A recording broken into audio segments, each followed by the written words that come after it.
नमस्कार, welcome to defence show. तो दोस्तों, खबर है पीओके यानी पाकिस्तानी ऑक्यूपाइड कश्मीर को लेकर। यहां पर ये लोग क्या कह रहे हैं, इंडिया के साथ मर्जर की जो बात है वो क्या है, इसके अलावा ये आदमी कौन है ये भी बताऊंगा और बाकी चीजें भी डिस्कस करेंगे पीओके के ऊपर। तो बने रहिए वीडियो में। तो आगे बढ़ने से पहले आपसे एक क्वेश्चन पूछ लेता हूं। दोस्तों, दुनिया की सबसे तेज क्रूज मिसाइल कौन सी है? और सबसे तेज ही नहीं, नंबर 1 क्रूज मिसाइल है ये। तो कौन सी है? अगर आपको पता है तो कमेंट सेक्शन में बताइए, और जिसका भी सही आंसर रहेगा मैं उसको कमेंट में पिन कर दूंगा, तो बाकी लोगों को भी पता चल पाए जिनको नहीं पता है कि ये कौन सी मिसाइल है। नाउ आगे बढ़ते हैं। देखो दोस्तों, पीओके यानी कि पाकिस्तान ऑक्यूपाइड कश्मीर एक बहुत बड़ा एरिया है और बेसिकली ये भारत का हिस्सा है। बट इसका इतिहास आपको मालूम है ऑलरेडी कि किस तरह से पाकिस्तान ने इस पर कब्जा करके रखा हुआ है। तो ये हमारे लिए काफी इंपॉर्टेंट भी है, सिर्फ इसलिए नहीं कि हमारा हिस्सा है ये, बल्कि इसलिए भी क्योंकि पीओके से ना कई सारे ट्रेड रूट्स है और ये हमें मिडिल ईस्ट से भी कनेक्ट कर सकता था। तो वो अपॉर्चुनिटी हमारी पाकिस्तान ने छीन ली। नाउ यहां पर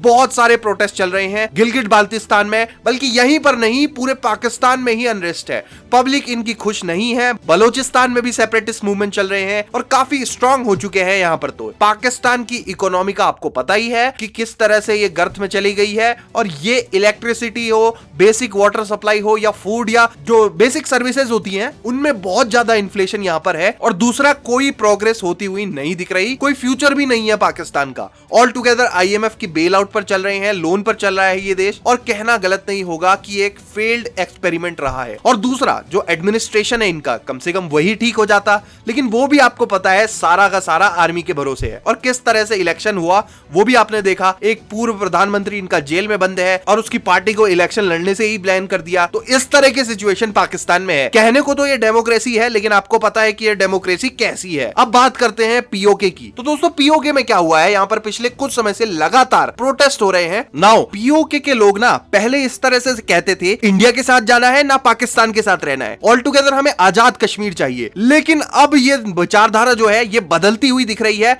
ऑल टुगेदर ये इंडिया के साइड वाले कश्मीर में जो इन्वेस्टमेंट्स आए हैं, जो चेंजेस हो रहे हैं, इंफ्रास्ट्रक्चर डेवलप हो रहा है, उस सब को देखकर अब पीओके के ये लोग कह रहे हैं कि नहीं जी, हमें अलग देश नहीं चाहिए, बल्कि हमें इंडिया के साथ वापस से मर्ज होना है, क्योंकि इनको भारत में एक फ्यूचर भी दिख रहा है। और इसके अलावा कश्मीर की इकोनॉमी को भी ये लोग देख रहे हैं कैसे प्रोग्रेस हो रही है। नाउ ये बंदा कौन है ये भी आप जान लीजिए। दोस्तों, इनका नाम है डॉक्टर आयूब मिर्जा। ये है पीओके के एक्टिविस्ट, ह्यूमन राइट एक्टिविस्ट हैं, और आज से नहीं कई सालों से ये यहाँ पर इंटरनेशनल फोरम्स पर ह्यूमन राइट्स के लिए लड़ते हैं। खासकर पीओके के लोगों के लिए यहाँ पर इनका फोकस रहता है। तो इनका ये कहना है कि पीओके की पब्लिक है जो, वो ऑल टुगेदर आज के समय में ये चाहती है कि वापस से भारत में मर्जर हो जाए, इनका विलय हो जाए। और ये ऐसा नहीं है कि हवा में ही बोल रहे हैं, इनका एक अच्छा खासा सपोर्ट भी है पीओके में, कई लोग इनको मानते भी हैं। लेकिन पाकिस्तान ने ऑल टुगेदर इनको देश निकाला दे रखा है। तो ये पाकिस्तान में तो नहीं है, लेकिन बाहर रहकर ही ऑपरेट करते हैं, लड़ते हैं राइट्स के लिए। तो ये कहना है इनका। और इसके अलावा कई सारे इंटरव्यूज भी दिए हुए हैं इन्होंने, आप देखोगे तो पता चलेगा। तो ये कह रहे हैं कि आज के समय में पीओके के लोग बिल्कुल तैयार हैं भारत में मिलने के लिए। और आप इससे ये मत समझ लीजिएगा कि पीओके का हर एक बंदा इस बात को तैयार हो जाएगा, लेकिन ये शुरुआत हो चुकी है। और आने वाले सालों में ना हम देखेंगे कि ये जो मर्जर है इसके लिए और ज्यादा सपोर्ट बढ़ेगा और ज्यादा डिमांड बढ़ेगी। और क्योंकि पीएम मोदी भी कई बार कह चुके हैं कि इनका जो आने वाला 3rd टर्म है, अगर ये 3rd टर्म में वापसी करते हैं तो उसमें कई सारे बड़े ये फैसले लेंगे। और जो इनकी पहली 2 टर्म्स थी, इनमें जो फैसले लिए गए थे उनसे भी ज्यादा बड़े ये एक्शंस रहने वाले हैं। तो अगर देखें तो पीओके को इनके अलग अलग मिनिस्टर्स भी कहते रहे हैं कि टॉप प्रायोरिटी में है पीओके। इसके अलावा और भी कई सारे फैसले होंगे। और मैं पर्सनली चाहता हूं कि अक्साई चीन की ओर भी ये लोग देखें, क्योंकि ऑल टुगेदर अक्साई चीन की बात यहां पर बहुत कम की जाती है। पीओके को तो चलो हम बहुत बार डिस्कस कर भी लेते हैं, लेकिन अक्साई चीन को हमें नहीं भूलना चाहिए।